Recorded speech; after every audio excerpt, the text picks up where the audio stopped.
গাভীর গর্ভ অবস্থা নির্ণয় নির্বর্ণিতভাবে গাভীর গর্ভ অবস্থা নির্ণয় করা যায়। গাভীর বাহ্যিক পরিবর্তন লক্ষ্য করতে হবে।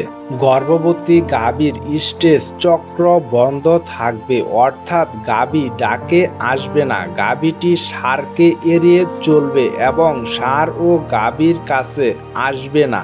গাভীর পেট ক্রমশই বড় হতে থাকবে এবং গর্ভ অবস্থা শেষ দিকে বাচ্চার নাড়াচাড়া লক্ষ্য করা যাবে। দুগ্ধবতী গাভীর দুধ উৎপাদন ক্রমশই কমে যাবে। যোনিদ্বার আস্তে আস্তে খুলবে ও নরম হবে।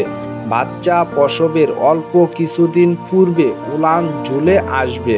গাভীর অভ্যন্তরীণ পরিবর্তন পরীক্ষণ। মলাশয়ে হাত দিয়ে গর্ভবতী গাভীর অভ্যন্তরীণ পরিবর্তন করা হয়। এই পরীক্ষা প্রজনন এর 6 থেকে 12 সপ্তাহ পরে করতে হয়। মলাশয়ে হাত দিয়ে পরীক্ষাকালে গর্ভবতী গাভীর জরায়ুর মুখ বন্ধ অনুভূত হয়।